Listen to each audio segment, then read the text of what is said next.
Welcome to my YouTube channel world literature.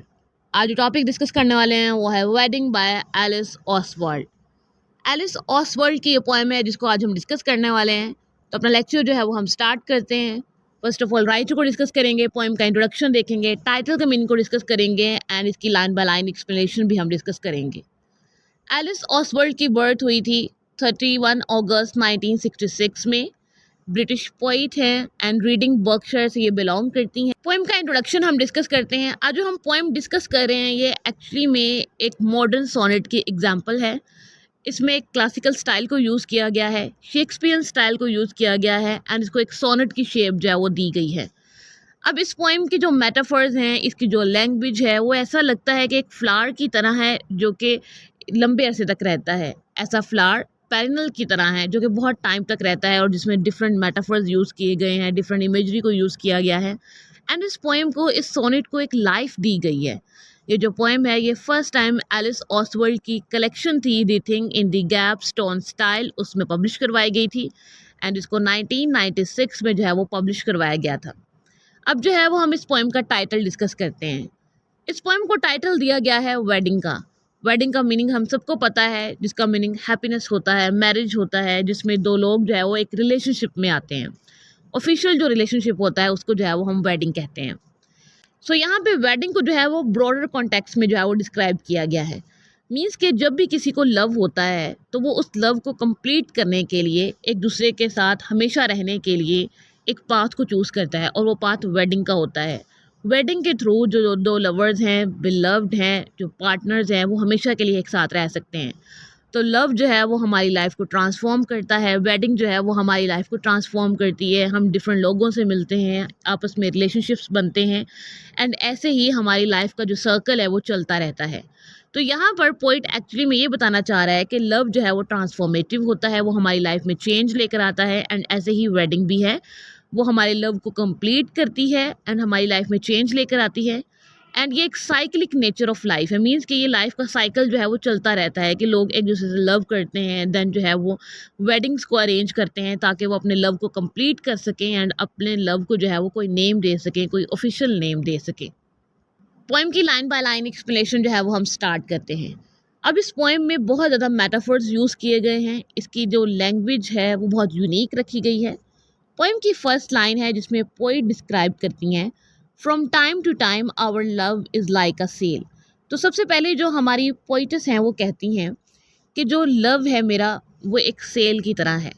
जैसे एक boat को सेल जो है वो तैरने में मदद करती है, ऐसे ही हमारा लव है जो कि हमें अपनी लाइफ में चलने में मदद देता है, अपनी लाइफ में मूव ऑन करने में जो है वो मदद देता है। And when the sail begins to alternate, और जब जो सेल है वो अपनी डायरेक्शन को चेंज करती है और जो लव है जब वो अपनी डायरेक्शन को चेंज करता है, from tag to tag it's like a swallow tail. तो जब सेल जो है ना वो अपनी डायरेक्शन को चेंज करती है और शिप जो है ना वो मूव कर रही होती है, तो वो एक स्वैलो टेल बन जाती है, एक तितली की तरह बन जाती है, एक बटरफ्लाई जो है ना वो बन जाती है। And when the swallow flies it's like a coat, और जब वो बटरफ्लाई फ्लाई करती है, उड़ती है, तो वो एक कोट की शक्ल ले लेती है। अब यहाँ पर जो है ना ये लव के लिए सारे मेटाफर्स यूज़ किए गए हैं। सबसे पहले लव को एक सेल से कंपेयर किया गया है। देन कहा गया है कि जब सेल चेंज होती है और जब लव जो है वो अपनी डायरेक्शन लेता है तो क्या होता है, वो एक स्वेलो टेल बन जाता है, बटरफ्लाई बन जाता है। बटरफ्लाई बनने के बाद क्या होता है, जब वो बटरफ्लाई उड़ती है तो वो एक कोट की शेप ले लेती है। नेक्स्ट लाइन में स्पीकर कहती हैं, and if the coat is yours. तो यहाँ पर वो बिलव्ड को एड्रेस करती हैं और उसे कहती हैं कि अगर वो कोट तुम्हारा हो, जो तितली कोट बनी है वो कोट तुम्हारा हो, it has a tear like a wide mouth and when the mouth begins. तो उस कोट में जो है ना कोई सुराख होगा, वो फटा हुआ कोट होगा, और वो कोट जो है जब वो फटा हुआ होगा मीन्स के उस कोट में जो है ना वो एक माउथ होगा। To draw the wind it's like a trumpeter, और उस माउथ से जो है ना वो विंड जो है वो क्रॉस करेगी और वो ऐसे होगा कि एक ट्रम्पेटर की तरह होगा कि बहुत सारी उसमें से जो है ना वो साउंड्स आएंगी।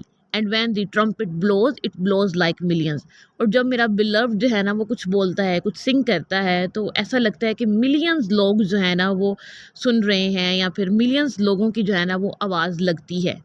And this, my love, when millions come and go, beyond the need of us, is like a trick.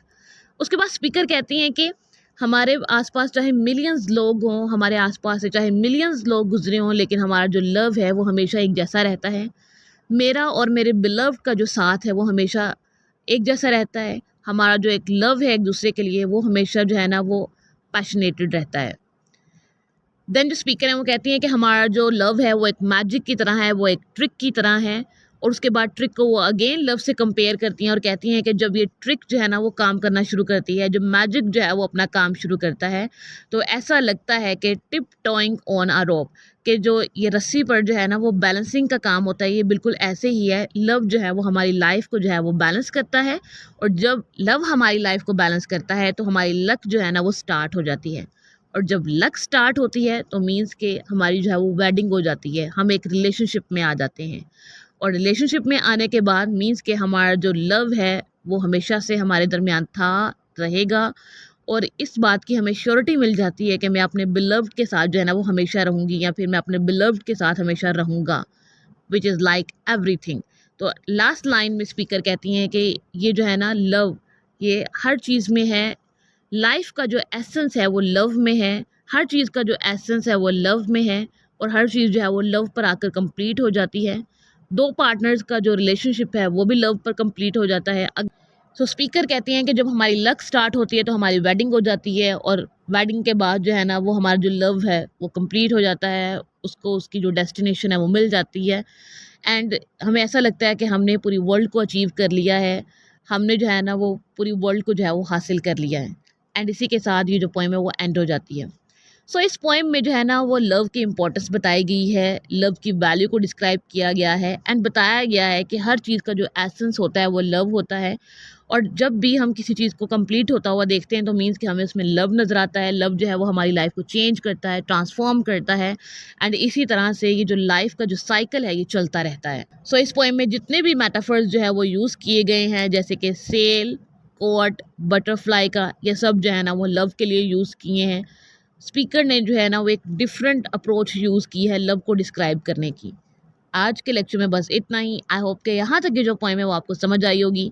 Video को लाइक और शेयर और चैनल को ज़रूर सब्सक्राइब कीजिएगा। Thanks for watching my channel.